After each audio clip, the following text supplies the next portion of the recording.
Good morning. Welcome to ఎస్టుడే news ఛానల్కు స్వాగతం సుస్వాగతం. ఈరోజు మనం ప్రధాన పత్రికల్లోని ప్రధాన వార్తల్ని చూసే ముందు కొన్ని విషయాలు మీ ముందుకు తీసుకురాదలుచుకున్నాను. లోక్సభ ఎన్నికలు సమీపిస్తున్న వేళ మన దేశంలో, అదేవిధంగా మన తెలుగు రాష్ట్రాల్లో ఇవాళ ఒక్కొక్క పార్టీ ఒక్కొక్క రీతిన వారి యొక్క ఎత్తుగడలతోని వారి యొక్క ప్రచారాలను కొనసాగిస్తున్నటువంటి పరిస్థితి ఉన్నది. అదేవిధంగా మరొక వైపు అటు దండకారణ్యంలో మావోయిస్టులకు పోలీసులకు మధ్య ఎదురుకాల్పుల్లో దాదాపు 10-12 మంది వరకు మావోయిస్టులు చనిపోయినటువంటి వార్తల్ని మనం చూడవచ్చు. అదేవిధంగా ఇవాళ ఈ లోక్సభ ఎన్నికల వేళ గత టీఆర్ఎస్ ప్రభుత్వ హయాంలో అంటే బీఆర్ఎస్ ప్రభుత్వ హయాంలో జరిగినటువంటి అనేక అవకతవకల్ని ఫోన్ ట్యాపింగ్ విషయంలో కావచ్చు, లేదా రకరకాల అక్రమాలను అవినీతిని అంతా కూడా ఒక్కొక్కటి బయటకు తీస్తున్నటువంటి పరిస్థితి ఈ తెలంగాణ రాష్ట్రంలో ఉన్నది. ఇలాగే ఇంకా అనేక వార్తల్ని మనం ప్రధాన పత్రికల్లోని ప్రధాన వార్తల్ని చూద్దాం.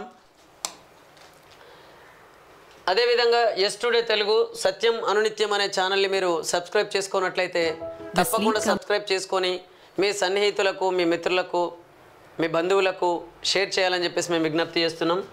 అదేవిధంగా మీకు మీ దృష్టికి వచ్చినటువంటి అనేక సంఘటనలు కానీ, అనేక సమస్యలు కానీ, ప్రజలకు ఎదురవుతున్నటువంటి అనేక ఇబ్బందులను మీరు వీడియోలు తీసి మా ఛానల్ కింద స్క్రోల్ అవుతున్నటువంటి ఫోన్ నెంబర్కు మీరు పంపిస్తే తప్పకుండా మేము టెలికాస్ట్ చేసి అటు ప్రజల దృష్టికి ఇటు ప్రభుత్వం దృష్టికి తీసుకెళ్తామని చెప్పేసి మీకు విజ్ఞప్తి చేస్తున్నాం. ఈనాడు ప్రధాన పత్రికల్లోని ప్రధాన వార్తల్ని చూద్దాం. బోరుమన్న చెరువు. నల్గొండ జిల్లా మూషంపల్లి గ్రామంలో చెరువులో రైతులు వేసిన బోర్లు ఇవి. ఈ చెరువు కింద 150 ఎకరాల ఆయకట్టు ఉంది. ఇందులో పుష్కలంగా నీరుంటే భూగర్భ జలాలు పెరిగి చుట్టుపక్కల 6 గ్రామాల్లో బోరుబావుల నుంచి ధారాళంగా నీరు వచ్చేది. ప్రస్తుతం ఈ తటాకం అడుగంటి పోవడంతో దాని కింద ఉన్న ఆయకట్టుతో పాటు సమీప గ్రామాల్లో బోర్లు ఎండిపోయి పంట దెబ్బతింటుంది. ఈ క్రమంలో చెరువులో 50కి పైగా బోర్లు వేసి ఆ పైప్ లైన్లతో పంటలకు నీరందిస్తున్నారు అనేటటువంటి మనం ఈ వార్తను చూడొచ్చు. అంటే మొత్తం మీద అయితే వర్షాలు సకాలంలో కురవకపోవడం కానీ, అసలు వర్షాలు లేకపోవడం వల్ల కరువు వచ్చినటువంటి మాట వాస్తవం. అందుకే ఇటు బీఆర్ఎస్ పార్టీ కానీ ఇటు కాంగ్రెస్ పార్టీ కానీ ఇవి రెండు కూడా వాస్తవాలను ప్రజల దృష్టికి తీసుకెళ్లకుండా అటు వాళ్ళ పార్టీని వీళ్ళు విమర్శించడం, వీళ్ళ పార్టీని వాళ్ళు విమర్శించుకోవడానికే సరిపోతుంది. కానీ నిజంగా ఇంతకుముందు అంటే గతంలో దాదాపు ఒక 4-5 సంవత్సరాల నుంచి చూసినట్లయితే, లేదా బీఆర్ఎస్ పార్టీ ప్రభుత్వం ఫామ్ చేసినప్పటి నుంచి చూసినట్లయితే అప్పుడు కాస్త వర్షాలు ఎక్కువ కురుస్తూ ఉండేవి. కానీ అదేందో కానీ ఈ పోయినసారి కంటే ఈసారి వర్షాభావం తగ్గింది. అదేవిధంగా ఈ కాళేశ్వరం ప్రాజెక్టు కట్టి నీళ్ళు అందిస్తున్నామని చెప్తున్నటువంటి ఈ నాయకులు కూడా అక్కడ కాళేశ్వరం ప్రాజెక్టు దగ్గర కుంగిపోయినటువంటి పిల్లర్లను చూపిస్తూ కాంగ్రెస్ పార్టీ కాలయాపన చేయడం కానీ, అదేవిధంగా ఈ కాళేశ్వరం కట్టే విషయంలో అక్కడ ఆ ప్రాజెక్టు నాణ్యమైనదిగా కట్టకపోవడం కావచ్చు, లేదా నిర్మాణంలో జరిగినటువంటి లోపాల వల్ల కావచ్చు ఈ 3 పిల్లర్లు కుంగిపోయి ప్రధానమైనటువంటి ఆయకట్టు అది అక్కడి నుంచే నీళ్లు అందించాల్సినటువంటి పరిస్థితి ఉన్నది. కాబట్టి ఇవన్నిటినీ కూడా ఆసరగా చేసుకొని ఒక పార్టీ మీద మరొక పార్టీ విమర్శలు చేసుకుంటూ ఎన్నికల ప్రచారాన్ని కొనసాగిస్తున్నటువంటి పరిస్థితి మన రాష్ట్రంలో ఉన్నది. అదేవిధంగా ఊరును తేల్చిన కరువు. రాజన్న సిరిసిల్ల జిల్లా బోయినపల్లి మండలంలోని రాజరాజేశ్వర జలాశయంలో నీరు తగ్గడంతో ముంపు గ్రామాలు బయటపడుతున్నాయి. ఈ జలాశయం నిర్మాణంలో 11 గ్రామాలు ముంపునకు గురయ్యాయి. ప్రస్తుతం జలాశయం నుంచి కుడి ఎడమ కాలువకు దిగువన ఉన్న లోయర్ మ్యానేర్ డ్యామ్ నీటిని విడుదల చేస్తుండడంతో జలాశయంలో నీరు తగ్గి ముంపు గ్రామాల్లో ఇల్లు, ఆలయాలు, పాఠశాలలు బయటపడుతున్నాయి. కొదిరిపాకలో తేలిన ఇల్లు శివాలయాన్ని చిత్రంలో చూడొచ్చు అనేటటువంటిది మనం చూడొచ్చు. అంటే లోయర్ మానేరు డ్యామ్కు నీటిని విడుదల చేస్తుండడంతో అక్కడ ముంపుకు గురైనటువంటి గ్రామాలు అంటే అవన్నీ కూడా నీరు తగ్గిపోవడం వల్ల అవన్నీ బయటకు వస్తున్నటువంటి పరిస్థితి ఉన్నది. అయితే ఏది ఏమైనా వర్షాలు కురవకపోవడం వల్ల ఈ కరువు వచ్చింది. అదేవిధంగా ప్రభుత్వాల నిర్లక్ష్యం వల్ల కూడా ఉన్న నీటిని కూడా సకాలంలో ప్రజలకు అందించేటటువంటి పరిస్థితి లేకుండా పోతుంది. కాబట్టి ఇవన్నీ జరగడానికి కారణాలు ఏంటంటే ఈ ప్రభుత్వాలు ఫామ్ అవుతున్నదే ధనవంతులతోని. కాబట్టి ఈ ధనవంతులతో ప్రభుత్వాలు ఫామ్ అయినప్పుడు వాళ్ళు ధనం అంటే వాళ్ళు సంపాదనే లక్ష్యంగా పనిచేస్తున్నట్లున్నది తప్ప ఈ ప్రజల కోసం పనిచేస్తున్నటువంటి పరిస్థితి లేదు ఈ ఎన్నికల వ్యవస్థలు అని చెప్పేసి అనేక మంది మేధావులు మాట్లాడుతున్నారు. కేసీఆర్ 10 ఏళ్ల పాలనలో 100 ఏళ్ల విధ్వంసం. బిడ్డ జైలుకు వెళ్ళాక ఆయనకు ప్రజలు గుర్తొచ్చారు. వేల పుస్తకాలు చదివిన వానకాలం ఎప్పుడొచ్చేది తెలియదా? ఎన్నికల్లో లబ్ధి కోసమే మాజీ సీఎం వేషాలు. ముఖ్యమంత్రి రేవంత్ రెడ్డి విమర్శలు. తెలంగాణలో కేసీఆర్ 10 ఏళ్ల పాలనలో 100 ఏళ్ల విధ్వంసం చేశారని ముఖ్యమంత్రి రేవంత్ రెడ్డి ఆరోపించారు. రంగారెడ్డి జిల్లాలోని తుక్కుగూడలో ఈ నెల 6న కాంగ్రెస్ నిర్వహించే జాతర సభా ప్రాంగణాన్ని సీఎం మంగళవారం పరిశీలించారు. ఆయన వెంట జిల్లా ఇన్ఛార్జ్ మంత్రి శ్రీధర్ బాబు, ఇబ్రాహీంపట్నం ఎమ్మెల్యే మల్రెడ్డి రంగారెడ్డి, మహేశ్వరం నియోజకవర్గ కాంగ్రెస్ ఇన్ఛార్జి కిచ్చెన్నగారి లక్ష్మారెడ్డి, జిల్లా కాంగ్రెస్ అధ్యక్షుడు చెల్ల నరసింహారెడ్డి, బడంగ్పేట్ మేయర్ పారిజాత నరసింహారెడ్డి, మాజీ ఎమ్మెల్యే తీగల కృష్ణారెడ్డి తదితరులు ఉన్నారు. ఈ సందర్భంగా సీఎం అక్కడే మీడియాతో మాట్లాడారు. ఈ నెల 6న తుక్కుగూడ సభలోనే జాతీయ ఎన్నికల మేనిఫెస్టో విడుదల చేస్తాం. సభకు ఏఐసిసి అధ్యక్షుడు మల్లికార్జున ఖర్గే, రాహుల్ గాంధీ, ప్రియాంక గాంధీ వంటి ముఖ్య నేతలంతా వస్తారు. రాష్ట్రం నలుమూలల నుంచి లక్షల మంది ఈ సభకు తరలి రావాలి.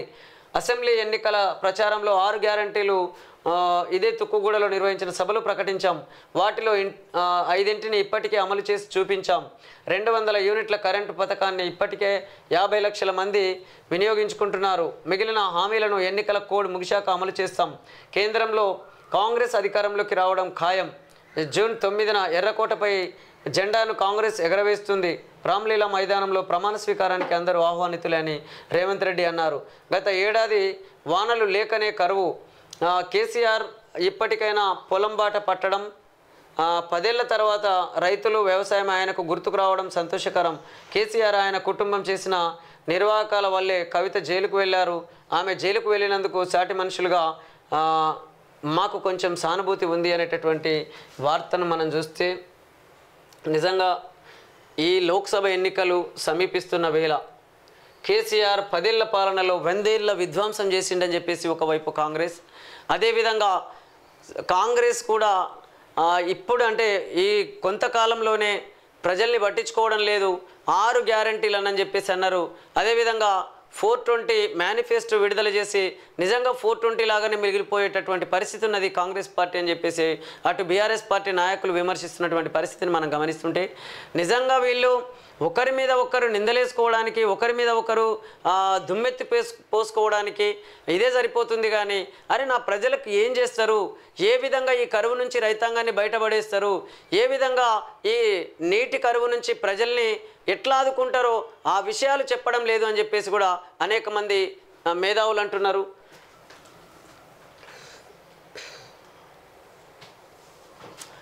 గత 6 నెలల్లో 57.6% లోటు వర్షపాతం.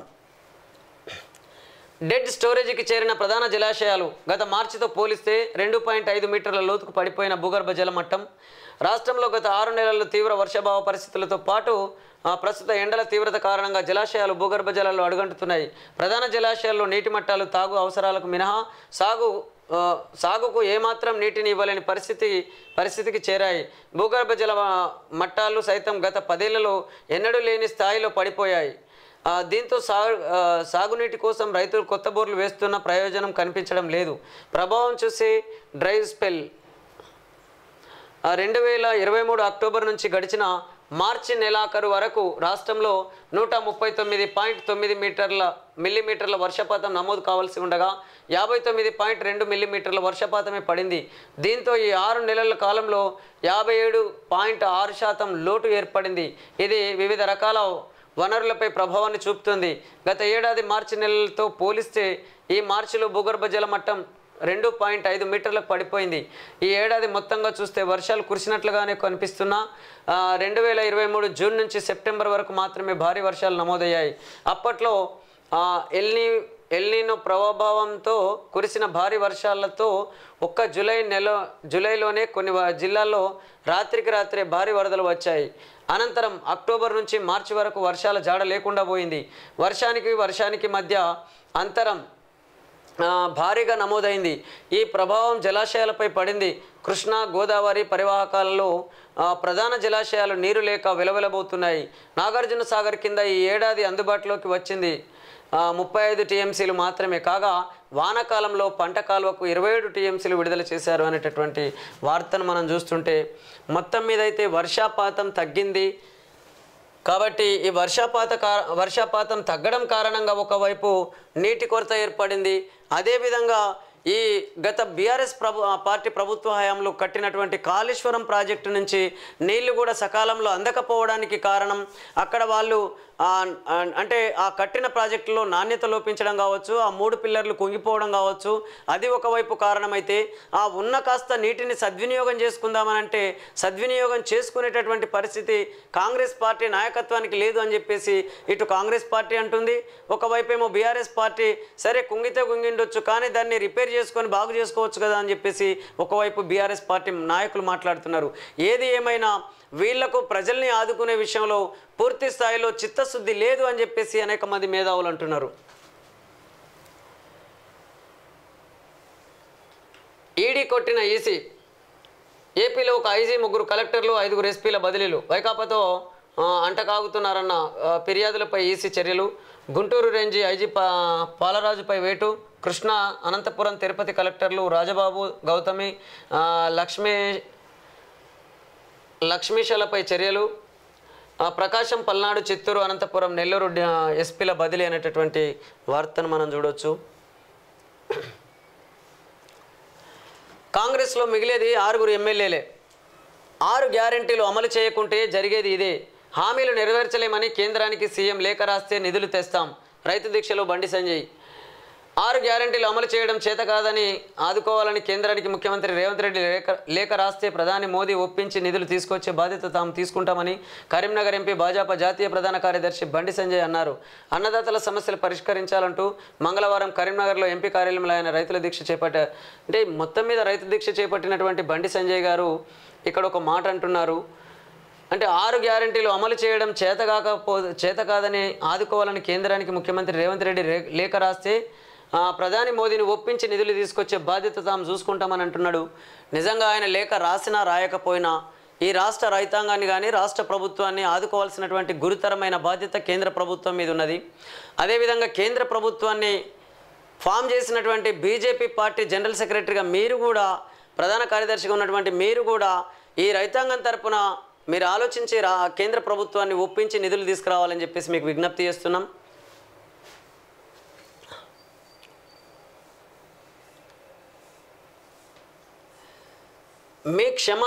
మీ క్షమాపణలను అంగీకరించలేం. అసత్య ప్రమాణాలతో అన్ని హద్దులు దాటారు. పతంజలి కేసులో రామ్దేవ్ బాబా, ఆచార్య బాలకృష్ణలపై సుప్రీంకోర్టు ఆగ్రహం.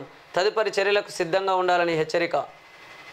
నిజంగానే మీ క్షమాపణలను అంగీకరించలేం, అసత్య ప్రమాణాలతో అన్ని హద్దులు దాటారు అని చెప్పేసానంటే ఇక సత్య ప్రమాణాలు చేస్తున్నటువంటి వాళ్ళు కూడా సత్య ప్రమాణాలను కూడా తుంగలో దొక్కుతున్నటువంటి పరిస్థితి ఉన్నది.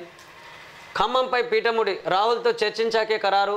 అక్కడి అభ్యర్థిని బట్టి కరీంనగర్పై నిర్ణయం అనేటటువంటి వార్తను చూడొచ్చు.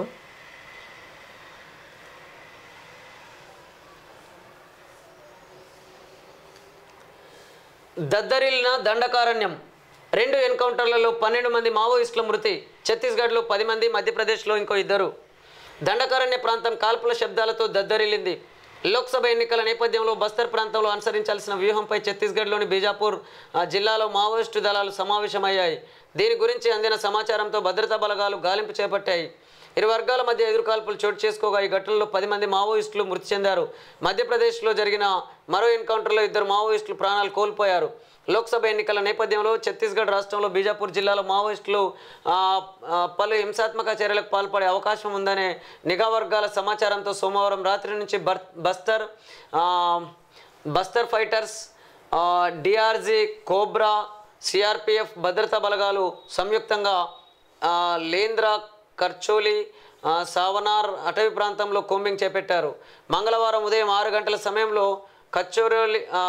ఖర్చోలి అటవీ ప్రాంతంలో భద్రతా బలగాలపై మావోయిస్టు దళాలు కాల్పులు జరపడంతో బలగాలు ఎదురు కాల్పులు జరిపాయి. ఇరు వర్గాల మధ్య దాదాపు 3 గంటల పాటు కాల్పులు కొనసాగాయి. ఈ ఘటనలో 4 మావోయిస్టులు అక్కడికక్కడే మృతి చెందారు. మిగిలిన వారి కోసం బలగాలు గాలింపు చేపట్టగా మరో 6 మృతదేహాలు లభించాయి. మరికొందరు తీవ్ర గాయాలతో తప్పించుకొని పారిపోయి ఉంటారని పోలీసు అధికారులు అనుమానిస్తున్నారు. ఘటన స్థలంలో బ్యారల్ గ్రెనేడ్ లాంచర్లు, ఎల్ఎంజీ పేలుడు పదార్థాలు, విప్లవ సాహిత్యాన్ని భద్రతా బలగాలు స్వాధీనం చేసుకున్నాయి. గంగళూరు పోలీస్ స్టేషన్ పరిధిలో ఈ ఘటన జరిగింది. చనిపోయిన మావోయిస్టులను గుర్తించాల్సి ఉంది. మావోయిస్టులు ఏటా వేసవిలో మార్చి నుంచి జూన్ మధ్యలో టాక్టికల్ కౌంటర్ అఫెన్సివ్ క్యాంపెయిన్ నిర్వహించి తమ కార్యకలాపాలను వేగవంతం చేస్తారని బస్తర్ రేంజ్ ఐజీ సుందర్రాజ్ విలేకరులకు తెలిపారు అనేటటువంటి వార్తను మనం చూడవచ్చు. నిజంగా ఈ పోరాటంలో అనేక మంది పేద ప్రజల బిడ్డలే, ఇటు పోలీసుల నుంచి కానీ అటు నక్సలైట్ల నుంచి కానీ అనేక మంది పేద ప్రజల బిడ్డలే ప్రాణాలు కోల్పోతున్నటువంటి పరిస్థితి ఉన్నది.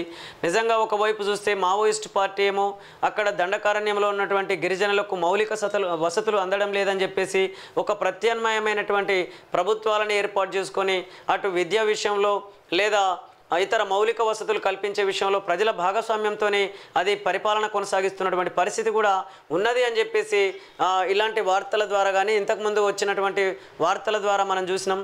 మరి నిజంగానే ఒకవేళ మావోయిస్ట్ పార్టీ ప్రజల తరఫున పనిచేసినట్లయితే మరి ఈ ప్రభుత్వాలు ఎందుకు గుర్తించడం లేదు?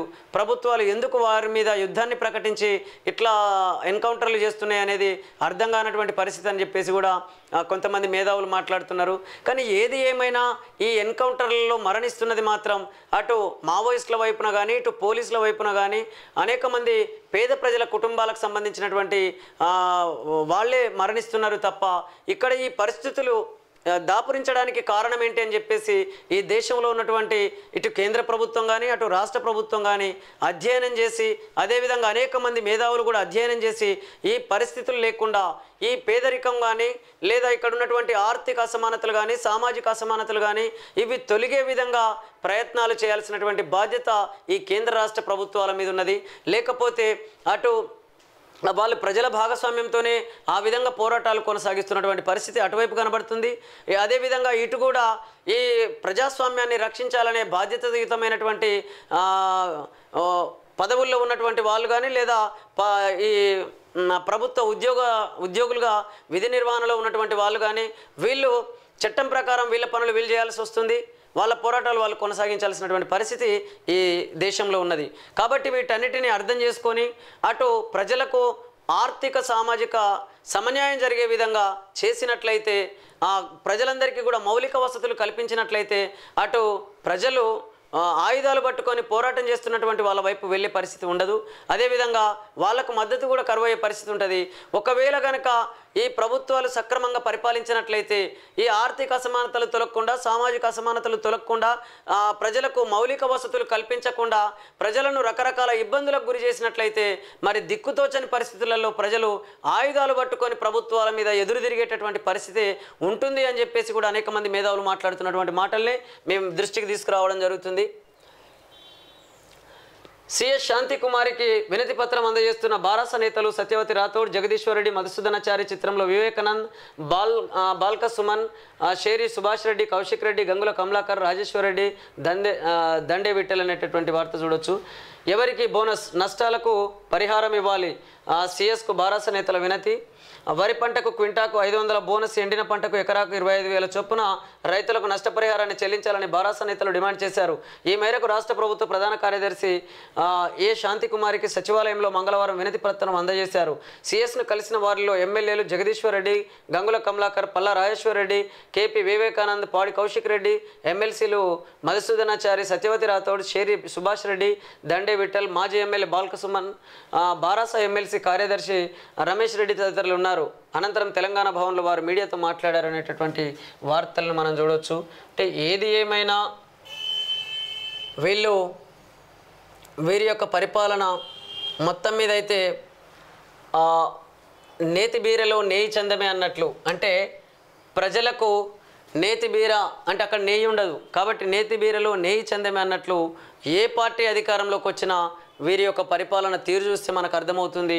ఎందుకనంటే ఆనాడు బీఆర్ఎస్ పార్టీ ఆధ్వర్యంలో అనేక అవినీతి అక్రమాలు ఒక్కొక్కటి బయటకు వస్తుంటే నిజంగా ఇలాంటి వాళ్ళకు మనం ఓటేసి గెలిపించుకున్నామా, అసలు ఇలాంటి పరిపాలన మనకి ఈ 9 ఏళ్ల కాలంలో మన ప్రజలకు అందించినటువంటి పరిపాలన ఇలాంటిదా అని చెప్పేసి అనేక మంది మేధావులు మాట్లాడుతున్నటువంటి మాటలు మేము దృష్టికి తీసుకొస్తున్నాం.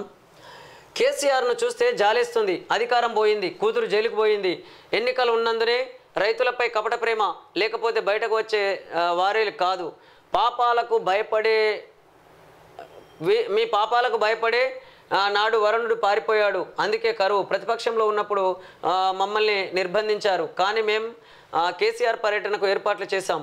జూన్ 9న ఢిల్లీ రామ్లీలా మైదానంలో ఇండియా కూటమి ప్రమాణ స్వీకారం, తుక్కుగూడ సభలో కాంగ్రెస్ మేనిఫెస్టో విడుదల, సీఎం రేవంత్ రెడ్డి వెల్లడి, సభా ఏర్పాట్ల పరిశీలన అనేటటువంటి వార్తను మనం చూడొచ్చు. అంటే మొత్తం మీద అయితే ఆంధ్రజ్యోతి ప్రధాన పేపర్లోని ప్రధాన వార్తల్ని చూస్తున్నాం. ఫోన్ ట్యాపింగ్తో కారు సీట్లకే ఎసరు, ప్రత్యర్థుల కదలికలు, సంభాషణలపై పోలీసులతో బీఆర్ఎస్ పార్టీ నిఘా, టాస్క్ ఫోర్స్ వాహనాల్లో డబ్బు తరలింపు, పోలీసుల రిమాండ్ రిపోర్ట్లో వెల్లడి. ఈ చర్యలన్నింటితో ఎన్నికల్లో విపక్షాలకు సమాన అవకాశాలు లేకుండా చేసిన వైనం, అధికార దుర్వినియోగంతో గెలిచే కుట్ర. గతంలో ఇలాంటి ఆరోపణలతోనే ఇందిరాపై అనర్హత వేటు వేసిన అలహాబాద్ హైకోర్టు. బీఆర్ఎస్ గెలిచిన చోట ప్రత్యర్థులు కోర్టును ఆశ్రయిస్తే అదే తరహాలో తీర్పులు వచ్చే ఛాన్స్, పలువురు రాజకీయ విశ్లేషకుల అభిప్రాయం అనేటటువంటి వార్తను మనం చూడొచ్చు. చట్టవిరుద్ధంగా విపక్ష నేతల ఫోన్ ట్యాపింగ్ ద్వారా సేకరించిన సమాచారం ఆధారంగా వారి కదలికలపై నిఘా పెట్టడం, వారి ఆర్థిక మూలాలపై దాడి చేయడం, ఎన్నికల్లో గెలుపు కోసం అధికార యంత్రాంగాన్ని వాడుకోవడం, సొంత పార్టీ నేతల నగదు రవాణాకు టాస్క్ ఫోర్స్ వాహనాలను వినియోగించడం, ఎన్నికల్లో ప్రత్యర్థులకు సమాన అవకాశాలు లేకుండా చేయడం. 2014 నుంచి రాష్ట్రంలో అధికారంలో ఉన్న బీఆర్ఎస్ పార్టీ చేసిన నిర్వాహకాలు ఇవి. ఫోన్ ట్యాపింగ్ కేసు దర్యాప్తు చేస్తున్న పోలీసులు సాక్షాత్తు కోర్టుకు సమర్పించిన పత్రాల్లో పేర్కొన్న వివరాలు. ఇవన్నీ చేసింది దేనికి? ఎన్నికల్లో గెలవడానికి, అధికారం చేజిక్కించుకోవడానికి. కానీ ఇంత చేసినా వచ్చింది 39 సీట్లు. గెలిచిన వారిలో 2 ఇప్పటికే పార్టీ ఫిరాయించారు, ఒక ఎమ్మెల్యే చనిపోయారు. మిగిలిన 36 సీట్లు ఇప్పుడు ఫోన్ ట్యాపింగ్ కేసులో బయటపడుతున్న వాస్తవాల ఆధారంగా ఆయా సీట్లలో ఓడిపోయిన అభ్యర్థులు హైకోర్టును ఆశ్రయిస్తే ప్రజాప్రాతినిధ్య చట్టం ప్రకారం చాలామంది బీఆర్ఎస్ ఎమ్మెల్యేల ఎన్నికే చెల్లకుండా పోయే అవకాశం ఉందని రాజకీయ న్యాయ నిపుణులు అభిప్రాయపడుతున్నారు అని చెప్పేసి మనం ఈ వార్తను చూడొచ్చు. అంటే మొత్తం మీద అడ్డదారుల్లో గెలుపొందినటువంటి పరిస్థితి ఉన్నది బీఆర్ఎస్ పార్టీ ఎమ్మెల్యేల తీరు చూస్తే. కాబట్టి అక్కడ అంతకుముందు పోటీ చేసినటువంటి ఎవరైతే ప్రతిపక్షంలో ఉన్న ఎమ్మెల్యేలు ఉంటారో వాళ్ళు గనక కోర్టుకు వెళితే వీళ్ళ ఎన్నిక చెల్లే పరిస్థితి ఉండదు అని చెప్పేసి ఇక్కడ ఈ వార్తను బట్టి చూస్తే కూడా మనకు అర్థమవుతుంది. కాబట్టి చూడాలి మరి వాళ్ళు కోర్టుకు వెళ్తారా లేదా అనేది రాబోయే రోజుల్లో కొంతకాలం వేచి చూస్తే తప్ప మనకు తెలియనటువంటి పరిస్థితి. లీగల్ నోటీసులు పంపిస్తా, నాపై సిగ్గులేని నిరాధార ఆరోపణలు చేస్తున్నారు, క్షమాపణ చెప్పకపోతే తీవ్ర పరిణామాలు. మంత్రి కొండ సురేఖ, ఎన్ఎం శ్రీనివాసరెడ్డి, కేకే మహేందర్ రెడ్డికి కేటీఆర్ హెచ్చరిక. నిజాలు తెలుసుకొని మీడియా సంస్థలకు నోటీసులు పంపుతానని వెల్లడి. కేటీఆర్కు భయం ఎందుకు? ఫోన్ ట్యాపింగ్లో ఆయన ప్రమేయమే లేకపోతే అంత కలవరం దేనికి? నోటీసులు ఇస్తే జవాబిచ్చేందుకు సిద్ధం. జైల్లో ఉన్న కవిత రుద్రాక్షమాల కావాలని అడుగుతున్నారు. 10 ఏళ్లలో ఆమె మెడలో తాలిబొట్టు ఎన్నడూ చూడలేదు. జైలుకు వెళ్ళాక తాలిబొట్టు గుర్తొచ్చిందా? మంత్రి కొండా సురేఖ విమర్శలు. అసలు మీకు పరువు ఉందా? ట్యాపింగ్ దేశద్రోహం, పోలీసులను ప్రైవేట్ సైన్యంలో మార్చుకున్నారు ఎమ్మెల్యే ఎన్ఎం శ్రీనివాసరెడ్డి అనేటటువంటి వార్తను చూడొచ్చు. నిజంగా పోలీసులను ప్రైవేట్ సైన్యంగా మార్చుకొని ఫోన్ ట్యాపింగ్లకు పాల్పడుతూ అదేవిధంగా వాళ్ళ పార్టీ డబ్బులన్నిటినీ కూడా ప్రభుత్వ వాహనాల్లోనే తరలిస్తూ ప్రజలను డబ్బుతో ప్రలోభపెట్టి ఎన్నికల్లో గెలిచినటువంటి పరిస్థితి ఉన్నది. అదేవిధంగా అనేక రకాల ప్రలోభాలు, ఒకవైపు డబ్బు వంచడం కానీ మనం బై ఎలక్షన్లలో చూసినాం. ప్రజలు కూడా మాకు అందలేదు, పైసలు మాకు అందలేవు అని చెప్పేసి కూడా గగ్గోలు పెట్టినటువంటి వార్తల్ని మనం వివిధ ఛానళ్లలో చూసినాం. అంటే ఆనాడు జరిగినటువంటి ఎన్నికలు నిజంగా ప్రజాస్వామ్యబద్ధంగా జరిగినాయా లేకపోతే ధనస్వామ్యబద్ధంగా జరిగినాయా నిగ్గు తేల్చాల్సినటువంటి అవసరం ఉన్నదని చెప్పేసి కూడా అనేక మంది మేధావులు అంటున్నారు. ఫోన్ ట్యాపింగ్ గుట్టురట్టు, ప్రభాకర్ రావుకే ఎరుక. ఆయన శాసిస్తే పాటించమన్న నిందితులు. ప్రభాకర్ రావును శాసించింది ఎవరు? ఆయన వాంగ్మూలమే అత్యంత కీలకం. ముగిసిన భుజంగరావు తిరుపతన్న కస్టడీ, రాధాకిషన్ రావు కస్టడీపై తీర్పు నేటికి వాయిదా. నిజంగా పాలకులకు తెలియకుండా ఈ ప్రభుత్వ అధికారులు ఈ ఫోన్ ట్యాపింగ్లో పాల్పడినటువంటి పరిస్థితి అయితే ఉండదు. కాబట్టి దీంట్లో ముమ్మాటికి పాలకులు సూత్రధారులు అవుతున్నారు, అధికారులు పాత్రధారులు అవుతున్నారు. కాబట్టి ఎటుబెట్టి ఎవరు అధికారంలోకి వచ్చినా, ఏ పార్టీ అధికారాన్ని ఫామ్ చేసినా పాత్రధారులైనటువంటి ప్రభుత్వ ఉద్యోగుల మీదనే వెయిట్ పడుతుంది, కానీ సూత్రధారులైనటువంటి పాలకుల మీద వెయిట్ పడే పరిస్థితి కనబడతలేదు ఎన్నికల వ్యవస్థలు అని చెప్పేసి కూడా అనేక మంది మేధావులు అంటున్నారు. బీజాపూర్ అడవుల్లో ఎన్కౌంటర్, 11 మంది మావోయిస్టుల మృతుల్లో ఒకరు మహిళా నక్సల్. ఘటనా స్థలంలో అధునాతన మెషిన్ గన్. 20 రోజుల వ్యవధిలో 4వ ఎన్కౌంటర్. సుక్మా బీజాపూర్ బంద్కు నక్సల్స్ పిలుపు అనే వార్తను చూడొచ్చు. 100 కోట్లు హాంఫట్, తుక్కు పేరిట తినేశారు. కేటీపీఎస్లోని పాత విద్యుత్ ప్లాంట్లకు తొలగింపు పనుల్లో భారీ కుంభకోణం. నిబంధనలు పట్టించుకొని అధికారులు టెండర్ పొందిన సంస్థదే ఇష్టారాజ్యం. 8 కిలోమీటర్ల మేర పైప్ లైన్లు మాయం. విలువైన కేబుళ్లను తరలించేసిన సంస్థ. కీలక అధికారికి 15 కోట్ల ముడుపులు. ఇందులో మరో 4 అధికారుల పాత్ర. 2030 దాకా పాత ప్లాంట్లను కూల్చొద్దని కేంద్రం ఆదేశించిన హడావిడిగా ఉత్తర్వులు అనేటటువంటి వార్తను మనం చూడొచ్చు. కొత్తగూడెం కలెక్టరేట్కి సంబంధించి అనుకుంటా కాలం చెల్లిన విద్యుత్ ప్లాంట్లను మూసేయాలన్న కేంద్రం ఆదేశాలు అక్రమార్కులకు వరంగా మారాయి. తుక్కు కింద ఏకంగా 100 కోట్ల పైగా చేతులు మారగా ఈ కీలక అధికారికి 15 కోట్ల దాకా ముట్టినట్లు ఆరోపణలు వినిపిస్తున్నాయి. ఇందులో నగదు అధికారితో పాటు మరో 4 కీలక పాత్ర పోషించారన్న విమర్శలు వ్యక్తమవుతున్నాయి. కొత్తగూడెం జిల్లా పాల్వంచలోని కొత్తగూడెం థర్మల్ పవర్ స్టేషన్కి సంబంధించినటువంటి వార్త ఇది. 100 కోట్లయితే తుక్కు పేరిట తినేశారు అనేటటువంటి వార్తను చూస్తే ఇట్లా ఇంకా అనేక అక్రమాలు జరుగుతున్నాయి, అనేక అవినీతి జరుగుతుంది. ఇదంతా ఆగాలి అని అంటే ఖచ్చితంగా ఎన్నికల వ్యవస్థలో మార్పులు రావాలి, పరిపాలన వ్యవస్థలో మార్పులు రావాలి. అప్పుడు మాత్రమే ఇది ఆగే అవకాశం ఉన్నదని చెప్పేసి గత ప్రభుత్వ హయాం నుంచి జరుగుతున్నటువంటి అనేక అక్రమాలు, అవినీతిని బట్టి చూస్తే మనకు అర్థమవుతుందని చెప్పేసి అనేక మంది మేధావులు అంటున్నారు. కర్షకులకు తీన్మార్. ఖరీఫ్ సీజన్లో రైతు భరోసా, పంటల బీమా, వరికి 500 బోనస్. మూడవ పథకాలకు వానాకాలం పంట నుంచి శ్రీకారం. విధి విధానాలపై కసరత్తు చేస్తున్న వ్యవసాయ శాఖ. కోడ్ ముగియగానే పట్టాలెక్కనున్న పథకాలు అనేటటువంటి వార్తను చూడొచ్చు. అంటే ఎన్నికల కోడ్ ఉన్న నేపథ్యంలో అది కోడ్ ముగియగానే అది స్టార్ట్ అవుతుందని చెప్పేసి వాళ్ళు అంటున్న మాటల్ని మనం చూడొచ్చు. బిల్లుల మంజూరు కోసం బీటాక్స్ 8-9% కమిషన్ వసూలు చేస్తున్నారు. ధరణి పోర్టల్లో 2 లక్షల కోట్ల కుంభకోణం. ఈ అంశాన్ని నీరుగార్చేందుకు కాంగ్రెస్ యత్నం. కేటీఆర్ను రక్షిస్తున్నది ఎవరో సీఎం చెప్పాలి. బీజేపీ ఎల్పీ నేత మహేశ్వర్ రెడ్డి చేసినటువంటి వాక్యం. అనుకున్న వాళ్ళను నాశనం చేశాడు. చిన్నాన్నను చంపేసిన వాళ్ళకి ఎంపీ టికెట్ ఇచ్చాడు. హత్యను రాజకీయానికి వాడుకున్నారు. జగన్పై షర్మిల ఫైర్. చిన్ననాన్నకి న్యాయం జరగలేదు, ఇక ప్రజలకు ఏం జరుగుతుంది? అప్పుడు చెల్లి కాదు బిడ్డవన్నాడు. సీఎం అయ్యాక మారాడు. హంతకుడు. హత్య చేయించిన వాళ్ళు చట్టసభల్లోకి వెళ్ళకూడదు, అందుకే కడప నుంచి పోటీ చేస్తున్నానన్న ఏపీసీసీ అధ్యక్షురాలు. ఏపీలో 5 లోక్సభ 114 అసెంబ్లీ అభ్యర్థులతో కాంగ్రెస్ జాబితా. వివేకాను హత్య చేసిన వాళ్లకు ఈ రోజు వరకు శిక్ష పడలేదు. హత్య చేసిన వాళ్ళు, చేయించిన వాళ్ళు తప్పించుకొని తిరుగుతూనే ఉన్నారు. అన్ని సాక్ష్యాలు ఉన్నా, ఎన్ని వాంగ్మూలాలు ఉన్నా జగన్ వారిని రక్షించడమే కాకుండా అవినాష్ రెడ్డికి టికెట్ ఇవ్వడం తట్టుకోలేకపోయా. నేను ఎంపీగా నిలబడాలన్నదే చిన్ననాన్న చివరి కోరిక. ఆయన ఆ రోజు ఎందుకు అంతగా అడిగారో అర్థం కాలేదు, ఇప్పుడు అర్థమవుతుంది. వైఎస్ షర్మిల అనేటటువంటి వార్త. జగనన్న ఎందుకు భయం? అవినాష్ రెడ్డిని ఎందుకు కాపాడుతున్నారు? ముఖ్యమంత్రిగానైనా నా ప్రశ్నలకు బదులివ్వాలి. జగన్ ఛానల్లో చర్చలకు రెడీ. వివేక కుమార్తె సునీత అనే వార్తను చూడొచ్చు. అంటే అనుకున్న వాళ్ళని నాశనం చేశాడని చెప్పేసి చెల్లె అన్న మీద ఆరోపణలు చేస్తున్నటువంటి వార్త. ఒకవైపు జగన్మోహన్ రెడ్డి, మరొక వైపు షర్మిలారెడ్డి. మరి అక్కడ ఉన్నటువంటి మిగతా ఎస్సీలకు సంబంధించి, ఎస్టీలకు సంబంధించి, బీసీలకు సంబంధించి అనేక మంది ఆర్థిక ఇబ్బందులతోని ఆత్మహత్యలు చేసుకొని చనిపోతున్నటువంటి రైతాంగం ఉన్నారు. అదేవిధంగా అప్పుల బాధలు భరించలేక కూడా అనేక రకాల ఇబ్బందులకు గురవుతున్నటువంటి పేద ప్రజలు ఉన్నారు. కాబట్టి ఇలాంటి వాళ్ళకు సంబంధించినటువంటి ఊసే లేనటువంటి పరిస్థితి ఇవాళ ఆంధ్రప్రదేశ్ రాష్ట్రంలో ఉన్నది. కాబట్టి ఇక్కడ అన్నా చెల్లెల రాజకీయాలు కాదు కావాల్సింది, ప్రజలకు ప్రజాస్వామ్యబద్ధంగా ప్రజలకు పరిపాలన ఏ విధంగా అందుతుంది, ఈ దేశంలో ఉన్నటువంటి అంటే సకల సామాజిక వర్గాలకు సమన్యాయం ఎలా జరుగుతుందో మీరు ఆలోచించాలని చెప్పేసి అక్కడ ఉన్నటువంటి అన్నా చెల్లెలకు కూడా మేము విజ్ఞప్తి చేస్తున్నాం. మీరు కనుక అటువైపు ఆలోచించకపోతే రాబోయే రోజుల్లో ఎస్సీలు, ఎస్టీలు, బీసీలు, మిగతా కమ్యూనిటీల బిడ్డలు చైతన్యమై రేపు మీ రెండు పార్టీలను కూడా ఓడగొట్టేసి రాబోయే రోజుల్లో వాళ్ళు ప్రజా పరిపాలన సాధించుకునే అవకాశం ఉన్నది. కాబట్టి అదేదో మీరే ముందు మొదలు పెడితే కృతజ్ఞతగా వాళ్ళు ఆలోచించే అవకాశం ఉంటుంది, మీకు ఓటేసే ఛాన్స్ ఉంది.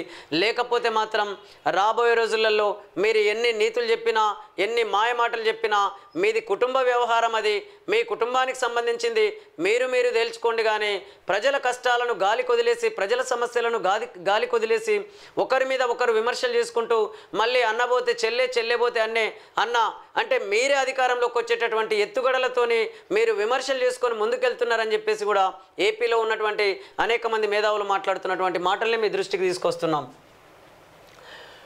ఢిల్లీలో విలేకరులతో మాట్లాడుతున్న అతిషి, త్వరలో 4 అరెస్ట్, నాతో పాటు మంత్రి సౌరభ్, ఎమ్మెల్యే దుర్గేష్, ఎంపీ రాఘవ్ చద్దాను అదుపులోకి తీసుకునే ఛాన్స్, ఆప్ మంత్రి అతిషి సంచలన వాక్యాలు అనే వార్తను చూడొచ్చు. కరుడుగట్టిన నేరగాళ్ల మధ్య కేజ్రీ, పక్క సెల్లో చోటారాజన్, ముజాహిద్దీన్ ఉగ్రవాది రెహమాన్, తిహాడ్ జైల్లో సెల్లోనే ఢిల్లీ ముఖ్యమంత్రి ధ్యానం యోగా, రోజుకు 5 నిమిషాలు ఫోన్లో మాట్లాడేందుకు అవకాశం, పడిపోయిన కేజ్రీవాల్ షుగర్ లెవెల్, ఇంటి నుంచి మధ్యాహ్నం రాత్రి భోజనాలకు అనుమతి అనే వార్తను చూడొచ్చు. మొత్తం మీద అయితే రాజకీయ ఖైదీలు కానీ ఏ ఖైదీలైనా సరే వాళ్ళ యొక్క మానసిక పరిపక్వత చెందే విధంగా జైళ్ళు ఉండాలి. కానీ అనవసరంగా టార్చర్లు పెట్టేసి వాళ్ళ ఆరోగ్యాలు దెబ్బతినకుండా చూడాల్సినటువంటి బాధ్యత ఉన్నది.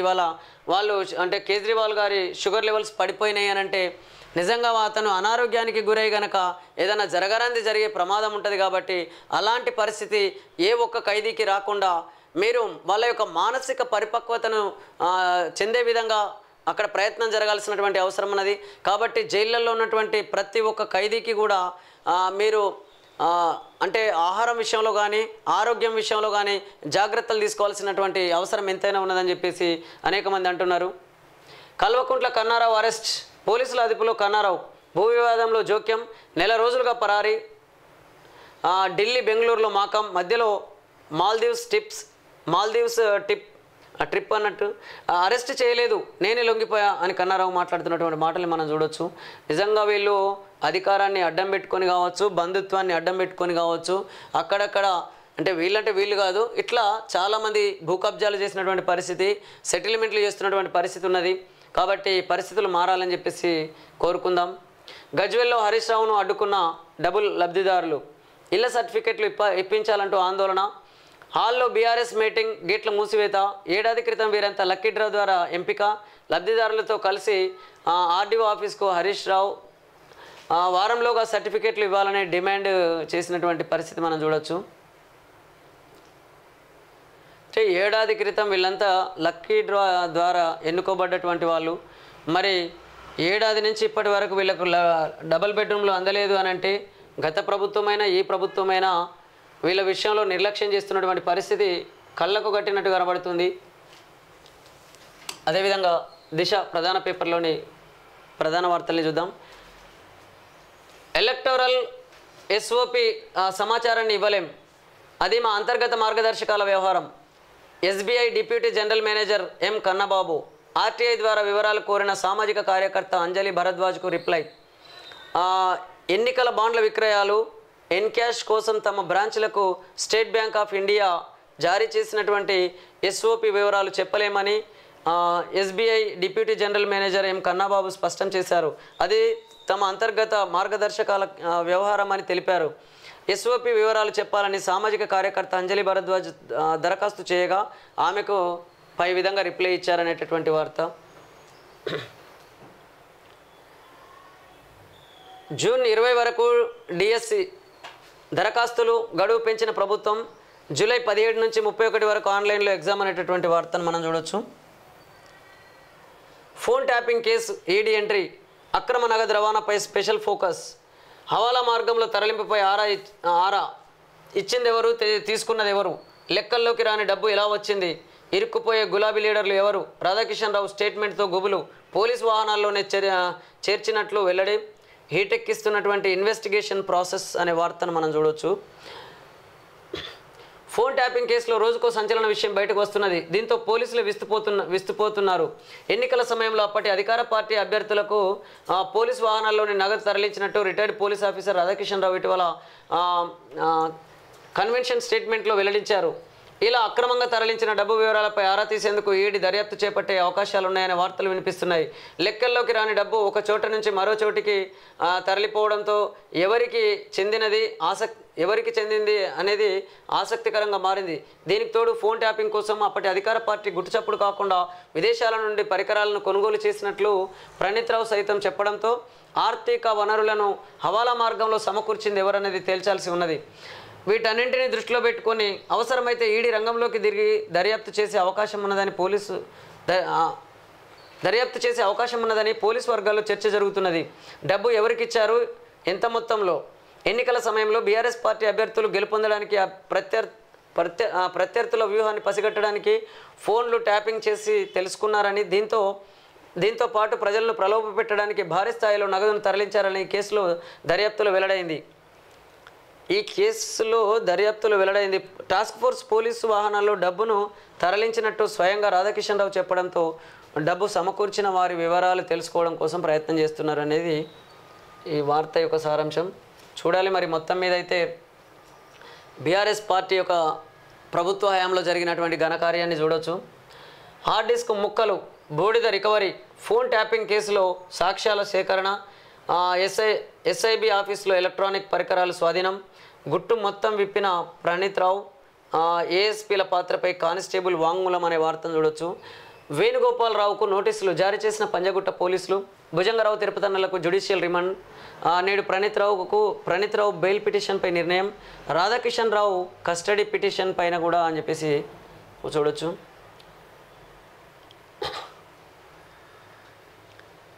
48 గంటల టైం ఇస్తున్నాం. చనిపోయిన రైతుల వివరాలు ఇవ్వండి. ఆరోపణలు చేయడం కాదు. ప్రభుత్వ తరఫున పరిహారం ఇచ్చి ఆదుకుంటాం. కేసీఆర్ చెల్లని 1000 రూపాయల నోటు. చేసిన పాపాల వల్లే ఆయన పిల్లలు జైలుకు. వాటిని కడుక్కునేందుకే ప్రజల్లోకి. అధికారం కోల్పోయిన దుఃఖంతోనే విమర్శలు. వేల పుస్తకాలు చదివిన కేసీఆర్కు కరువు ఎప్పుడు వస్తుందో తెలియదా? సీఎం రేవంత్ రెడ్డి తుక్కుగూడ సభా ప్రాంగణం పరిశీలన అనే వార్తను చూడొచ్చు. 200 మంది రైతులు చనిపోయారని ఆరోపించడం కాదని 48 గంటల్లో చనిపోయిన రైతుల వివరాలు ఇస్తే వారి కుటుంబాలకు పరిహారం అందించి ఆదుకుంటామని బీఆర్ఎస్ అధినేత కేసీఆర్కు సీఎం రేవంత్ రెడ్డి స్పష్టం చేశారు. తుక్కుగూడ సభ ప్రాంగణాన్ని మంగళవారం పరిశీలించిన ఆయన మీడియాతో మాట్లాడారు. కేసీఆర్ రద్దయిన 1000 రూపాయల నోటు లాంటి వారని విమర్శించారు. 10 ఏళ్ల తర్వాతనైనా తెలంగాణలో రైతులు ఉన్నారని గుర్తించి పొలం బాట పట్టడం సంతోషమని పేర్కొన్నారు. కాంగ్రెస్ వచ్చింది, కరువు వచ్చింది అని కేసీఆర్ దుష్ప్రచారం చేస్తున్నారని విమర్శించారు. వేల పుస్తకాలు చదివిన కేసీఆర్కు కరువు ఎప్పుడు వస్తుందో తెలియదా అని ఎద్దేవా చేశారు. వర్షాకాలంలో బీఆర్ఎస్ ప్రభుత్వమే అధికారంలో ఉందని గుర్తు చేశారని ఈ వార్తను చూస్తుంటే, మొత్తం మీద అయితే ఆనాడు కేసీఆర్ గారు సీఎంగా ఉన్నప్పుడు ఆయన ఫామ్ హౌస్ నుంచి కానీ ప్రగతి భవన్ నుంచి బయటకు వచ్చి ప్రజల్ని కలిసిన పాపాన పోలేదని చెప్పేసి అటు కాంగ్రెస్ పార్టీ విమర్శిస్తుంది. ఇవాళ రైతాంగం గుర్తొచ్చారు కేసీఆర్కి అని చెప్పేసి ఒకవైపు రేవంత్ రెడ్డి గారు విమర్శిస్తున్నారు.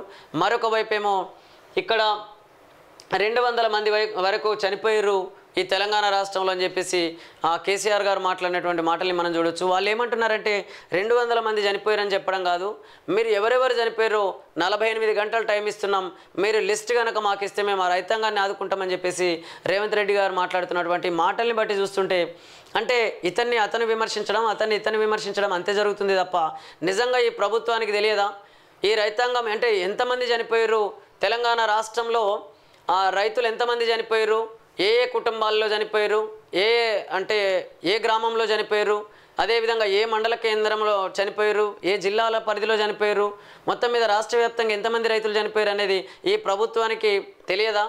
మరి ఆ ప్రభుత్వ అధికారులు ఏం చేస్తున్నట్లు?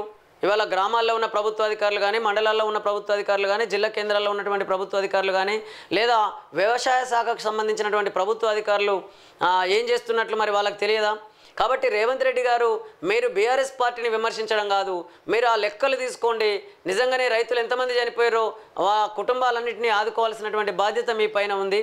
అదేవిధంగా వీళ్ళు కూడా అడ్డగోలుగా ఆరోపణలు చేయడం కాకుండా నిజంగా వాళ్ళు అడిగినట్లు వీళ్ళు కూడా ఎక్కడెక్కడ ఎంతమంది రైతులు చనిపోయారని చెప్పేసి వీళ్ళ పార్టీ ఉంటుంది, పార్టీ కార్యకర్తలు ఉంటారు కాబట్టి వాళ్ళ నుంచి సమాచారాన్ని సేకరించి పూర్తిగా ఇగో పలానా గ్రామంలో ఈ రైతు చనిపోయిండు, ఇగో పలానా గ్రామంలో ఇగో ఈ రైతు ఇలా ఆత్మహత్య చేసుకున్నాడు, ఈ రైతు ప్రమాదానికి గురై చనిపోయింది అని చెప్పేసి ఇట్లా పూర్తి వివరాలు కనుక ప్రభుత్వానికి ఇవ్వగలిగితే నిజంగా మీరు చేస్తున్నటువంటి ఆరోపణల్లో అది అసత్య ఆరోపణ కాకుండా సత్యమైన ఆరోపణ అయ్యి మీ పార్టీ మీద కూడా ఒక విశ్వాసం పెరిగే అవకాశం ఉంటుంది. కాబట్టి మీరు చేస్తున్న ఆరోపణల మీద కూడా నమ్మకం పెరిగే అవకాశం ఉంటుంది. కాబట్టి రెండు పార్టీలకు సంబంధించినటువంటి నాయకులు ఆలోచించి మీరు మొత్తం మీద రైతాంగాన్ని ఆదుకునే విధంగా మీ ప్రయత్నం జరగాలని చెప్పేసి మేము కోరుకుంటున్నాం. కాంగ్రెస్ నుంచి బక్క జడ్సన్ సస్పెన్షన్ 6 ఏళ్ల పాటు పార్టీ నిబంధనలు ఉల్లంఘించారంటూ బక్క జడ్సన్పై కాంగ్రెస్ 6 ఏళ్ల పాటు సస్పెన్షన్ విధించింది. ఈ విషయాన్ని క్రమశిక్షణ కమిటీ చైర్మన్ చిన్నారెడ్డి ఒక ప్రకటనలో పేర్కొన్నారు. దీనిపై స్పందించిన జడ్సన్ మీ నాయకత్వం అసలైన పార్టీ వర్కర్లను తినే తోడేలులాగా ఉన్నది అంటూ అసంతృప్తిని వ్యక్తం చేశారనేటటువంటి వార్తను చూడొచ్చు. అంటే నేను ముందు నుంచి మేము అంటున్నాం పార్టీ స్వామ్యం ఇది ప్రజాస్వామ్యం అయితే ప్రజలకు బలం ఉంటుంది, ప్రజల ఓటుకు బలం ఉంటుంది. కానీ పార్టీ బీఫామ్లకు బలం ఉన్నది. అదేవిధంగా పార్టీ నాయకుల చేతుల్లో అధికారం ఉంటున్నది. కింది స్థాయి నాయకులకు ఇగో ఇలాంటి ఇబ్బందులు ఎదురవుతున్నాయని చెప్పేసి అనేక మంది పార్టీలో సిన్సియర్గా పనిచేస్తున్నటువంటి సీనియర్ నాయకులకు కూడా ఆయా పార్టీల టికెట్లు దక్కడం లేదు, ఆయా పదవులు దక్కడం లేదు, అదేవిధంగా నామినేటెడ్ పోస్టులు కూడా దక్కడం లేదని చెప్పేసి అనేక మంది కింది స్థాయి నాయకులు మాట్లాడుతున్నటువంటి మాటల్ని మీ దృష్టికి తీసుకొస్తున్నాం.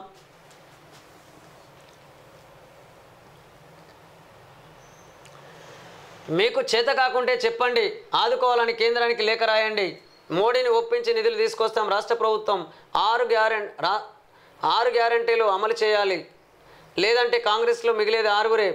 రైతు దీక్షలో బీజేపీ కరీంనగర్ ఎంపీ అభ్యర్థి బండి సంజయ్ అనేటటువంటి వార్తను మనం ఇంతకుముందు కూడా చూసాం. ప్రచారం కోసమా ప్రయోజనం కోసమా కాళేశ్వరం అవినీతి పిటిషనర్లపై హైకోర్టు సీరియస్. కాళేశ్వరం అవినీతిపై సిబిఐతో దర్యాప్తు చేయించాలని పిటిషన్లు దాఖలు చేసిన వారిపై హైకోర్టు సీరియస్ అయింది. వాటిని వేరువేరుగా కాకుండా ఒకేసారి విచారిస్తామని స్పష్టం చేసింది. ఇది రాజకీయ ప్రచారం కోసమా లేక ప్రజా ప్రయోజనం కోసమా అంటూ ప్రశ్నించింది అనే వార్తను మనం చూడొచ్చు.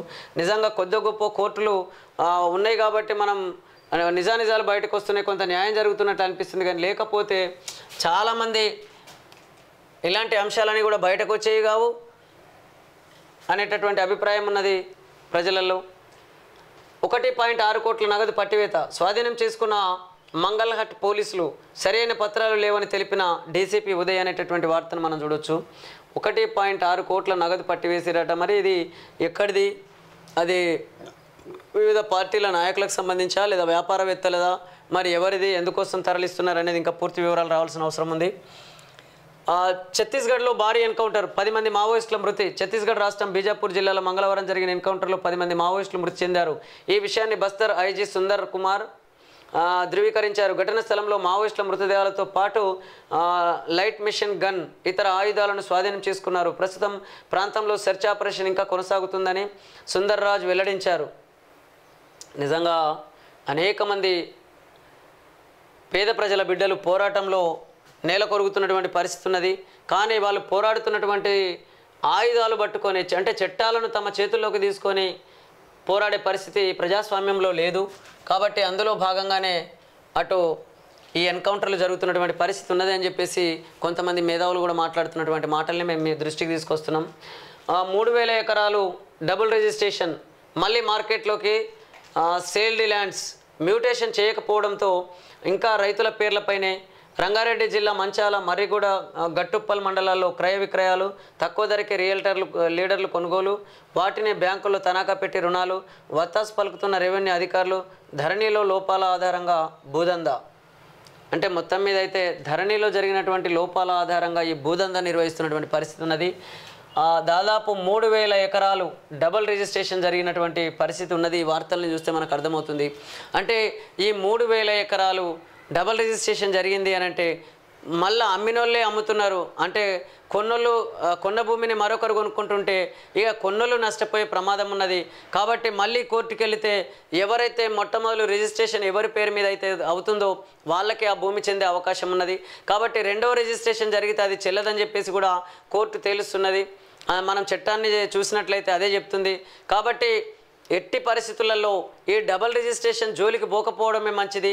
కానీ కొంతమంది లీడర్లు లేదా కొంతమంది బలవంతులు ధనవంతులు వీళ్ళు ఏం చేస్తున్నారంటే డబుల్ రిజిస్ట్రేషన్ భూములను కూడా వాళ్ళు అంటే తక్కువ ధరకు కొనుక్కొని అక్కడ కబ్జా పెడుతున్నటువంటి పరిస్థితి ఉన్నది.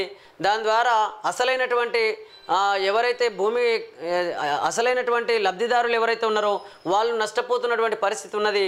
కాబట్టి ఎవరికి చెందన్నో ఆ భూమి చెందకుండా పోతుందని చెప్పేసి కూడా అనేక ఆరోపణలు ఉన్నాయి. ఇవన్నిటి విషయంలో ప్రభుత్వం శ్రద్ధ వహించి ఇలాంటి అవినీతికి అక్రమాలకు తావులేనటువంటి పరిపాలన కొనసాగించాలని చెప్పేసి మేము విజ్ఞప్తి చేస్తున్నాం. ఇక్కడ రెవెన్యూ డిపార్ట్మెంట్లో చాలా అవకతవకలు జరుగుతున్నాయి, చాలా అక్రమాలు జరుగుతున్నాయి. ప్రభుత్వ భూమి కూడా అన్యాక్రాంతమైపోతున్నటువంటి పరిస్థితి ఉంది. అదేవిధంగా డబుల్ రిజిస్ట్రేషన్లకు కూడా ఈ రెవెన్యూ డిపార్ట్మెంటే కారణమవుతుంది. కాబట్టి రెవెన్యూ డిపార్ట్మెంట్లో ప్రక్షాళన చేసి ఈ ఇంతకుముందు జరిగినటువంటి ఏదైతే మన ధరణి పోర్టల్లో ఏదైతే లోపాలు ఉన్నాయో వాటన్నిటిని సవరించి అర్హులైనటువంటి ప్రజలకు ఆ భూమిని అందించే విధంగా రాష్ట్ర ప్రభుత్వం కృషి చేయాలని చెప్పేసి విజ్ఞప్తి చేస్తున్నాం.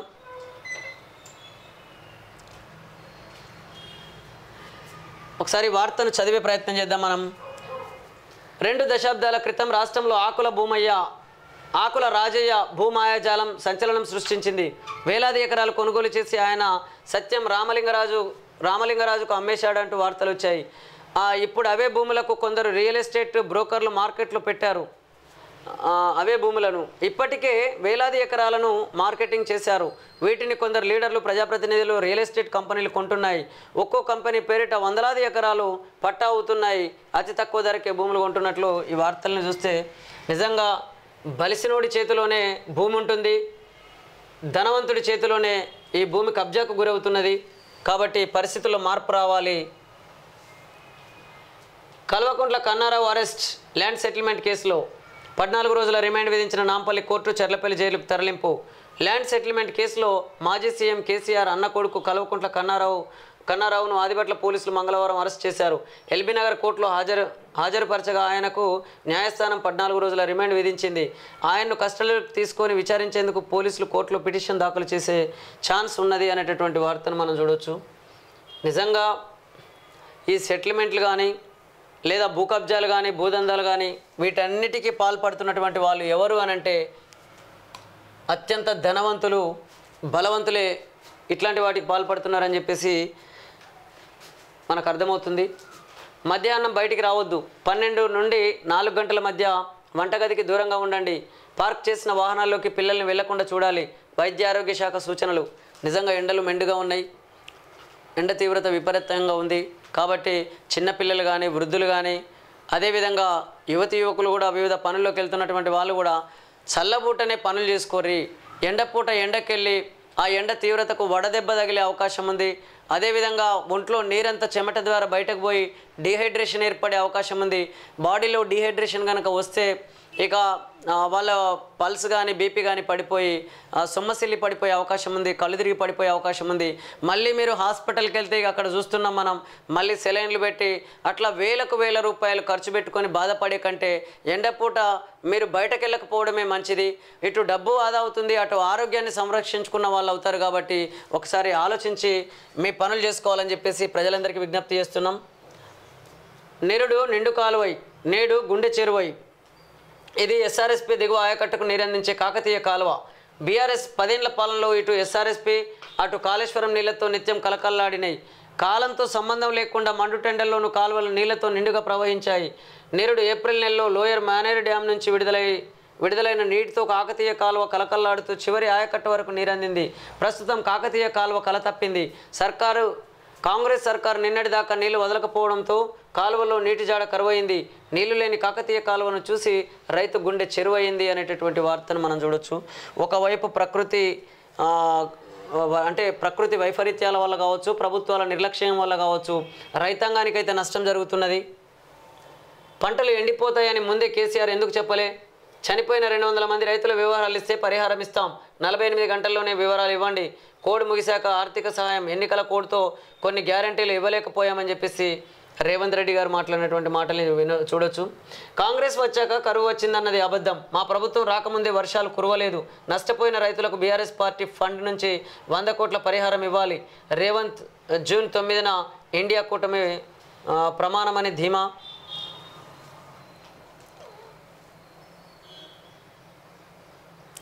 ఎకరానికి 25,000 ఇవ్వండి. పంటలు ఎండిపోయి నష్టపోయిన రైతులను ఆదుకోవాలి. ఈసీ అనుమతితో రుణమాఫీ చేయాలి. యాసంగి వడ్లకు 500 బోనస్ చెల్లించాలి. రైతు సమస్యలపై సీఎస్కు బీఆర్ఎస్ వినతి. కక్ష సాధింపు ధోరణిలో ప్రభుత్వం. కేసీఆర్ సీఎంగా ఉంటే ఎకరము ఎండేది కాదు. జగదీశ్వర్ రెడ్డి అనే వార్తను మనం చూడొచ్చు. ఇక కేసీఆర్ ఉన్నా ఎవరున్నా వాన పడకపోతే ఎవరేం చేస్తారు కానీ, కాకపోతే మీరు అనేది ఏంటంటే మీరు కట్టిన ప్రాజెక్టే కుంగిపోయింది కదా, దాన్ని కూడా మీరే మాట్లాడితే బాగుంటుందని చెప్పేసి తెలంగాణ ఉద్యమకారులు అంటున్నారు, తెలంగాణ ప్రజలు అంటున్నారు. హరీష్ రావు హెచ్చరిక. కాలువలో కదలిక. నీళ్ళిడుస్తారా, గేట్లు ఎత్తుకోవాలన్నా? ప్రభుత్వానికి హరీష్ రావు హెచ్చరిక. 2 గంటల్లోనే దిగివచ్చిన ప్రభుత్వం. మల్లన్న సాగర్ నుంచి కూడవెల్లికి 800 క్యూసెక్కుల నీరు విడుదల. 24 గంటల్లో కూడవెల్లి వాగులోకి నీటిని విడుదల చేయకపోతే పెద్ద ఎత్తున రైతులను తీసుకొని మల్లన్న సాగర్ను ముట్టడిస్తాం. అవసరమైతే మేము గేట్లు ఎత్తి కూడవెల్లి వాగులోకి నీళ్లు విడుదల చేస్తాం. ఆ పరిస్థితి రాకముందే ప్రభుత్వం కళ్ళు తెరవాలి. మొద్దు నిద్ర నుంచి బయటకు వచ్చి తక్షణమే కూడవెల్లి వాగులోకి నీళ్లు విడుదల చేయాలని చెప్పేసి కేసీఆర్ హెచ్చరించినటువంటి 2 గంటల్లోనే ప్రభుత్వం దిగివచ్చి నీళ్లు విడుదల చేసినట్లు ఇగో ఈ కాలువలోని నీళ్ళని చూస్తే, ఈ ఫోటోను చూస్తే మనకైతే అర్థమవుతుంది. కాబట్టి ప్రభుత్వం కూడా ఆలోచించాలి. ప్రజలను దృష్టిలో పెట్టుకొని మీ పరిపాలన కొనసాగించండి. అంతేగాని ప్రతిపక్షాల మీద ఉన్నటువంటి కోపతాపాలకు పోయి మీరు రైతాంగానికి నష్టం చేయొద్దని చెప్పేసి మీకు విజ్ఞప్తి చేస్తున్నాం.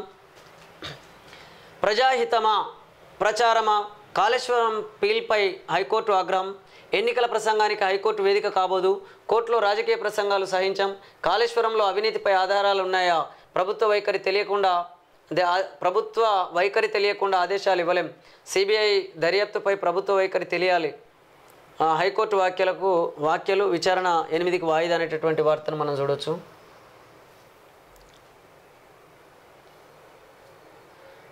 రేపటి నుంచి జేఈ పరీక్షలు 12 వరకు మెయిన్స్ 2 ఎగ్జామ్స్. 2 గంటల ముందుగానే విద్యార్థులకు ప్రవేశానుమతి. పరీక్ష కేంద్రాల జాబితా నుంచి 5 పట్టణాల తొలగింపు. 11 మంది నక్సల్స్ హతం. ఛత్తీస్గఢ్లో భారీ ఎన్కౌంటర్. మధ్యప్రదేశ్లో మరో 2. ఈ ఏడాది బస్తర్ రీజియన్లో 43 మంది మావోయిస్టులు మృతి. సరిహద్దు జిల్లాల్లో మరో ఆపరేషన్. కొత్తగూడెం అంటే ఛత్తీస్గఢ్ అడవుల్లో మరోసారి తుపాకుల మూత మోగింది. బస్తర్ రీజియన్లోని బీజాపూర్ జిల్లాలో మంగళవారం భద్రతా బలగాలు ఎన్కౌంటర్లో 11 మంది నక్సల్స్ మృతి చెందారు. వీరిలో ఒక మహిళ ఉన్నారు. పోలీసు ఉన్నతాధికారులు వెల్లడించిన వివరాల ప్రకారం బీజాపూర్ జిల్లా అడవుల్లో మావోయిస్టులు ప్లీనరీ నిర్వహించనున్నట్లు సమాచారం అందింది. దీంతో ఉన్నతాధికారుల ఆదేశాల మేరకు జిల్లా reserved guards, CRPF, cobra, Bastar fighters, Chhattisgarh armed force భద్రతా బలగాలు గంగళూరు పోలీస్ స్టేషన్ పరిధిలో, అంటే మొత్తం మీద అయితే 11 మంది నక్సల్స్ ఈ ఎన్కౌంటర్లో చనిపోయినటువంటి వార్తను మనం చూస్తుంటే నిజంగా ఒక రకంగా అసలు ఈ పరిస్థితుల్లో మార్పులు రావాలి. మనం పదే అంటున్నాం. ఈ పరిస్థితులకు కారణం పేదరికం. ఈ పరిస్థితులకు కారణం సామాజిక అసమానతలు. ఈ పరిస్థితులకు కారణం అనేక రకాల సమస్యలే అవుతున్నాయి. లేకపోతే ఎవరికి మాత్రం తుపాకులు పట్టుకొని అడవుల్లోకి వెళ్ళి పోరాటం చేయాలని ఉంటుంది. కాబట్టి ఈ ఆర్థిక అసమానతలు కానీ, సామాజిక అసమానతలు కానీ, రాజ్యాంగ ఫలాలు కానీ పూర్తి స్థాయిలో ప్రజలకు అందినట్లయితే ఎవరు కూడా ఈ ప్రజల నుంచి ఆయుధాలు పట్టుకొని అడవుల్లోకి పోయే పరిస్థితి ఉండదు. కాబట్టి అలాంటి పరిస్థితి రావాలని చెప్పేసి మనస్ఫూర్తిగా కోరుకుంటున్నాం. ముడుపుల డబ్బులు ఏవి? ఇంతవరకు ఏమీ పట్టుకోలేదు కదా, కనీసం డబ్బు ఆనవాళ్లు లభించలేదు. మద్యం పాలసీ కేసుపై సుప్రీంకోర్టు ఇంకా కస్టడీ పొడిగించాలా అని ప్రశ్న. అవసరం లేదని కోర్టుకు తెలిపిన ఈడీ. ఆప్ నేత సంజయ్ సింగ్కు బెయిల్. మద్యం పాలసీ కేసులో మనీ లాండరింగ్ ఆరోపణలు చేస్తున్న ఎన్ఫోర్స్మెంట్ డైరెక్టరేట్ని ఉద్దేశించి సుప్రీంకోర్టు కీలక వ్యాఖ్యలు చేసింది. 2 కోట్ల ముడుపులు తీసుకున్నారని ఆమ్ ఆద్మీ పార్టీ నేత, రాజ్యసభ సభ్యుడు సంజయ్ సింగ్పై అభియోగాలు మోపిన ఈడీ అతడి వద్ద డబ్బులేమీ స్వాధీనం చేసుకోలేదని, డబ్బులు జాడలేదని కోర్టు పేర్కొన్నది. ఈ కేసులో అరెస్ట్ అయిన సంజయ్ సింగ్కు సుప్రీంకోర్టు మంగళవారం బెయిల్ మంజూరు చేసింది. సంజయ్ సింగ్ దాఖలు చేసిన బెయిల్ పిటిషన్ను జస్టిస్లు సంజీవ్ ఖన్నా, దీపాంకర్ దత్తా, పిబి వరాలేతో వరాలితో కూడిన ధర్మాసనం విచారించింది.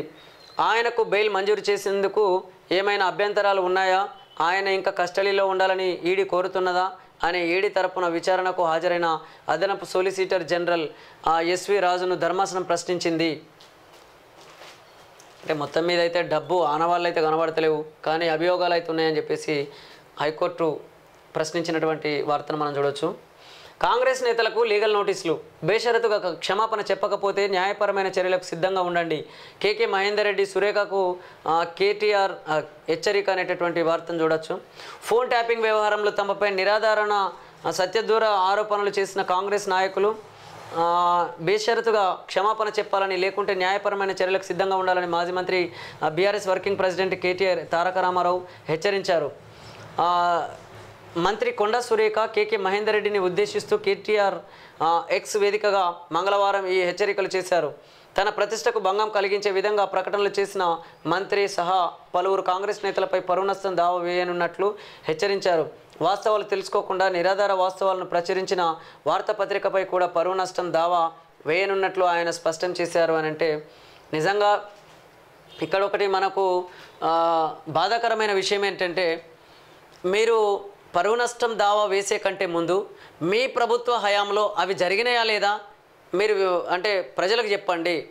మరి ఎవరి ప్రభుత్వ హయాంలో జరిగినట్లు? నిజంగా ఈ ఈడీ దాడులు చూస్తుంటే మరి అప్పుడు ఈడీ చేసే దాడులన్నీ ఉతాయంటవా? ఇప్పుడు వాళ్ళు మాట్లాడుతున్న మాటలన్నీ ఉతాయంటారా? అంటే మేము ఎవరిని నమ్మాలో ఎవరిని నమ్మొద్దో మా ప్రజలకు అర్థం కాని పరిస్థితులలో మీ మాటలు ఉంటున్నాయి. కాబట్టి ఇప్పటికైనా జర బుద్ధి తెచ్చుకోర్రి. ప్రజల కోసం ప్రజాస్వామ్యబద్ధంగా పరిపాలించాల్సినటువంటి మీ ప్రభుత్వ హయాంలో ఈ అవినీతి, అక్రమాలు, ఈ ఫోన్ ట్యాపింగ్లు ఇవన్నీ జరుగుతుంటే వాటికి సమాధానం చెప్పకుండా మీరు సరే ప్రత్యక్షంగా మీరు కారణం కాకపోయినా పరోక్షంగానైనా మీ ప్రభుత్వం కారణం కాదంటారా?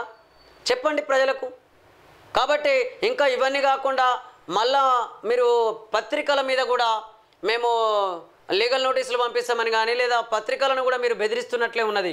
మీ ప్రభుత్వ హయాంలో కూడా వివిధ పత్రికలు కనీసం వాళ్ళ పత్రికల్లో వాస్తవాలు రాద్దామంటే కూడా రాయనటువంటి పరిస్థితి కొన్ని పత్రికలకు ఎదురైందని చెప్పేసి ఆ పత్రికల వాళ్ళు మాట్లాడిరు, దానికి సంబంధించినటువంటి వాళ్ళు మాట్లాడిరు. అదేవిధంగా అనేక మంది మేధావులు మాట్లాడిండ్రు. కాబట్టి ఇటు ప్రభుత్వ హయాంలో ఉన్నా మీ పద్ధతి మారలేదు. అదేవిధంగా ఇలా ప్రతిపక్షంలోకి వచ్చినా కూడా మీ పద్ధతి మారకపోతే మిమ్మల్ని ప్రజలు అంటే సహించరు అని చెప్పేసి అనేక మంది మేధావులు అంటున్నారు. కాబట్టి ఇప్పటికైనా మీరు బుద్ధి తెచ్చుకోరి.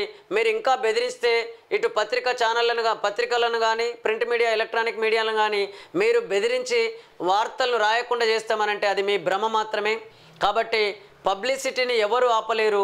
ప్రజల యొక్క వాక్ స్వాతంత్రాన్ని కూడా మీరు హరించినట్లే అవుతుంది. కానీ అలాంటి వాక్ స్వాతంత్రాన్ని ప్రజల నుంచి మీరు ఏంటి ఎప్పుడు కూడా అది ఆగుతుందని కోరుకోవడం మాత్రం మీ మూర్ఖత్వమే అవుతుంది.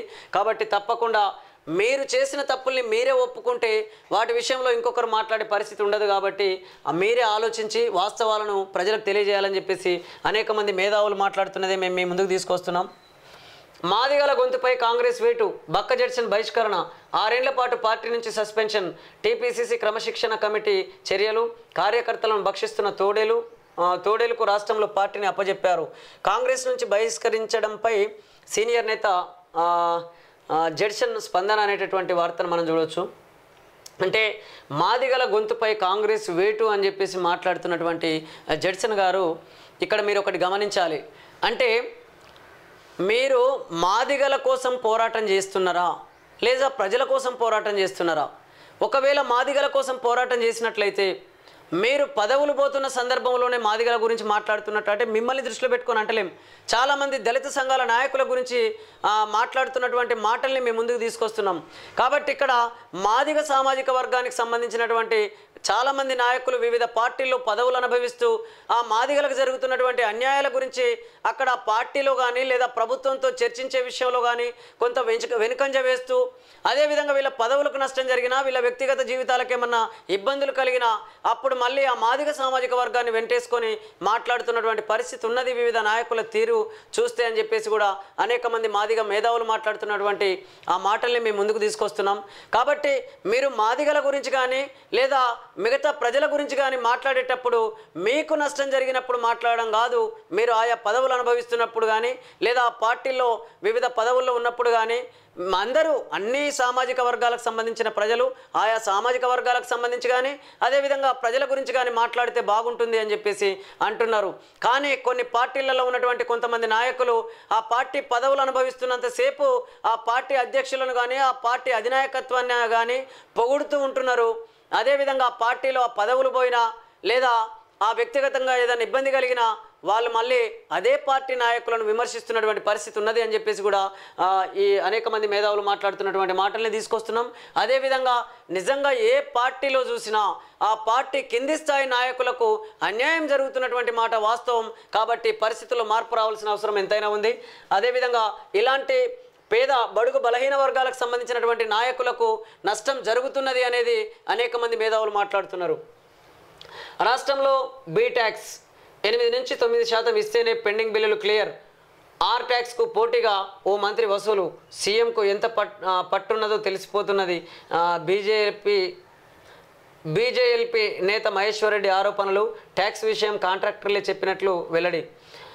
తెలంగాణ రాష్ట్రంలో పెండింగ్ బిల్లులు క్లియర్ చేయడానికి కొత్తగా బీ ట్యాక్స్ వసూలు చేస్తున్నారని బీజేపీ ఎల్పీ నేత ఏలేటి మహేశ్వర్ రెడ్డి ఆరోపించారు.